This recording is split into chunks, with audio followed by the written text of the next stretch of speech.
Bonjour et bienvenue sur cette chaîne. Dans cette vidéo, je vais vous apprendre comment vous pouvez générer des images à partir des tests grâce à l'intelligence artificielle de Canva. Avant de continuer, si c'est pour la première fois que vous me découvrez, je suis Danielle Safira et sur cette chaîne, je partage avec vous des astuces et des conseils secrets dont vous avez besoin pour développer votre entreprise, promouvoir vos produits et services et gagner de l'argent sur Internet.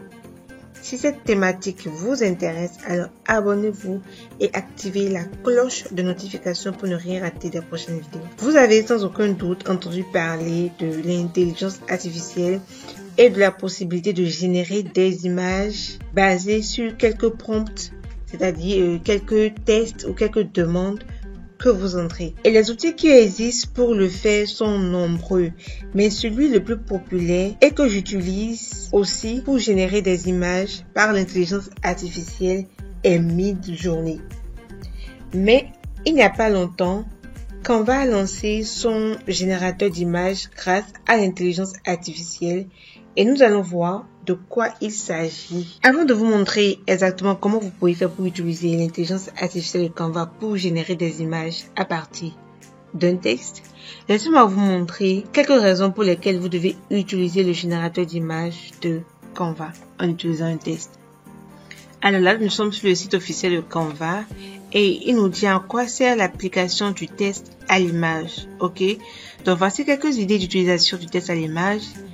Donc, vous pouvez générer en quelques secondes une image que vous ne trouverez pas dans la bibliothèque de Canva ou ailleurs, ou tout simplement une image qui n'existe pas. Ensuite, vous pouvez visualiser un nouveau concept, une nouvelle idée pour tester et expérimenter rapidement. Vous pouvez créer des images et des ressources marketing uniques. Vous pouvez vous servir de l'application pour trouver l'inspiration en lui confiant la première ébauche du travail créatif à l'aide de consignes textuelles. Vous pouvez vous exprimer et laisser libre cours à votre créativité. Alors, il vous donne ici quelques idées. Donc, je vais déjà copier la première idée là. Ok. Et nous allons l'utiliser dans Text to Image. Ok. Là, je viens ici, je clique sur Canva.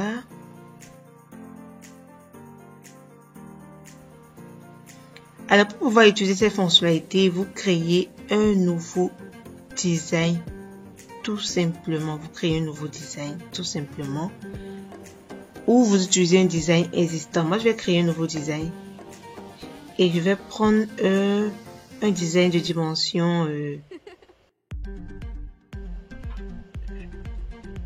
pour paysage Facebook. Ensuite, pour pouvoir utiliser cette fonctionnalité, regardez dans la barre latérale gauche, si vous êtes sur ordinateur bien sûr, vous allez dans Appli, d'accord? Et déjà, il vous propose du texte à l'image. Si il ne vous propose pas du texte à l'image directement, vous pouvez entrer dans la barre de recherche du texte à l'image. Donc, soit vous écrivez tout, soit lui-même il vous propose, vous cliquez et voilà ce qu'on est en train de chercher. Le truc violet là, l'icône violette, vous cliquez là-dessus, vous cliquez sur utiliser et une fois que vous avez cliqué sur utiliser, vous allez voir qu'il va apparaître dans la barre latérale gauche. Donc, à partir de cet instant, vous n'avez plus besoin de venir dans les applications pour rechercher quoi que ce soit. Ici, vous avez cette fenêtre là où vous allez entrer, d'accord, ce qu'on appelle des prompts. Et j'ai copié un prompt tout à l'heure que je vais juste coller. C'est quoi? Un panda faisant du vélo dans une ville avec une profondeur de champ. Donc, bon, je ne sais pas si je vous l'ai dit, mais cette fonctionnalité est disponible pour tout le monde. Que vous ayez Canva Pro ou Canva gratuit, vous pouvez l'utiliser. Donc, vous avez différents styles que vous pouvez sélectionner pour spécifier votre image. Donc, est-ce que vous voulez une image filmique, une image aquarelle, une image photo, une image imaginaire, une image rétro? Je vais cliquer sur afficher tout pour vous montrer. Est-ce que vous voulez que votre image soit une image 3D? Est-ce que vous voulez une image dégradée? Est-ce que vous voulez une image type manga? Est-ce que vous voulez une image type art plastique avec crayon de couleur, aquarelle, encre, enfin, vous choisissez, d'accord? Je retourne en arrière et en bas, vous avez encore autres spécifications que vous pouvez ajouter. Là, j'ai pris un projet de dimension rectangulaire. Donc, ce qu'il me faut, c'est de prendre un format paysage. D'accord? Ok. Donc, je clique maintenant sur créer mon image. Une fois que vous avez fait toutes vos sélections, vous cliquez sur créer votre image. Vous attendez quelques secondes que Canva vous génère 4 images. Donc voilà. Je crois que la meilleure image, pour moi en tout cas, la meilleure image, c'est la première image. Un panda sur un vélo. D'accord. Donc, je l'importe. Et voilà. Si je clique sur définir l'image comme arrière-plan, mon panda sera coupé. Bon, voilà. Ok, là c'est bien. J'ai mon panda qui est sur son vélo. Ok. Alors, vous pouvez peut-être vous demander pourquoi utiliser Canva alors qu'il y a d'autres outils, comme je l'ai dit au début, d'autres outils comme Midjourney. Et l'un des plus grands avantages que moi je trouve à utiliser Canva est qu'une fois qu'on a généré l'image ici, on peut cliquer sur modifier l'image et modifier notre image à notre convenance. Nous avons des outils pour le faire. Bien sûr, si vous utilisez un outil extérieur à Canva, vous pouvez télécharger l'image et l'importer dans Canva. Oui, c'est une possibilité. Également, le deuxième avantage que nous avons à utiliser Canva, c'est que franchement, je ne le dirai jamais assez, Canva est très facile d'utilisation.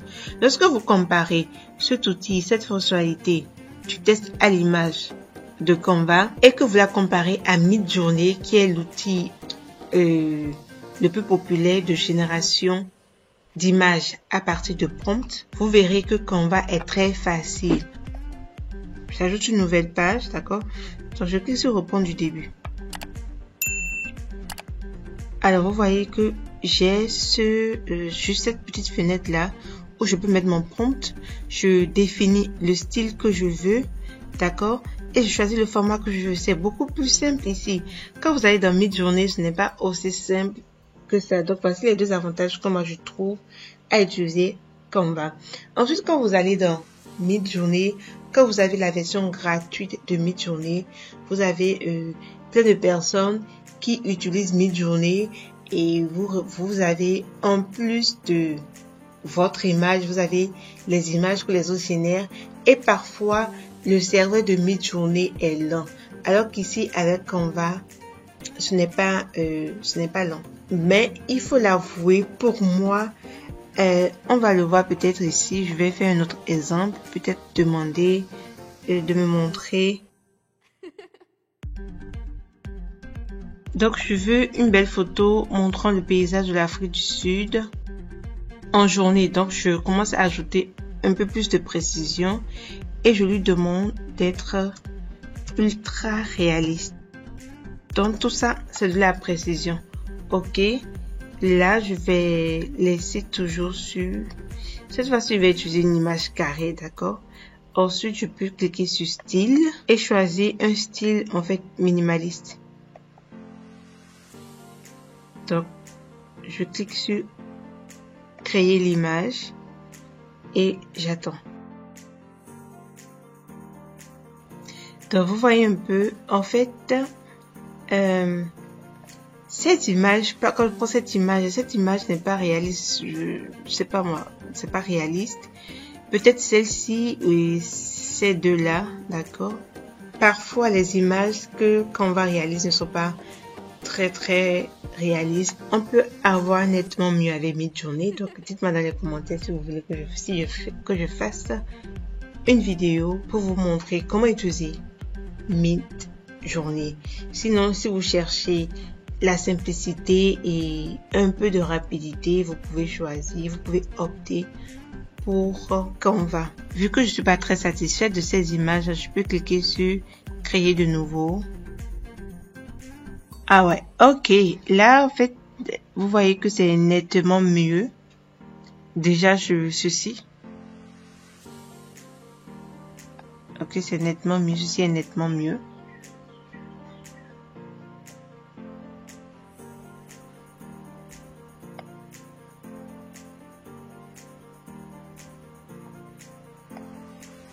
Donc voilà, c'est aussi une possibilité. Sachez qu'avec Canva, vous pouvez réaliser beaucoup de choses. Ok, c'est tout ce que je voulais vous présenter dans cette vidéo. N'hésitez pas à me dire ce que vous en pensez dans les commentaires et surtout ce dont vous voulez qu'on parle dans les prochaines vidéos.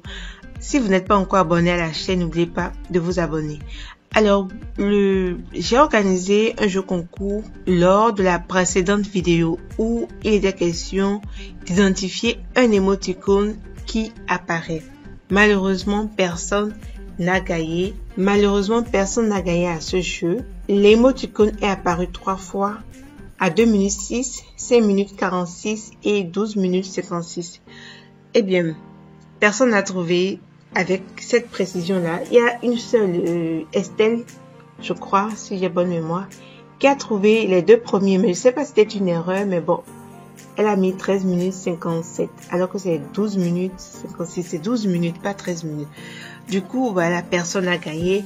Merci à tous ceux qui ont participé. On se retrouve dans une autre vidéo tutoriel dans laquelle je ferai peut-être un autre jeu concours. Sur ce, bye bye et à la prochaine vidéo.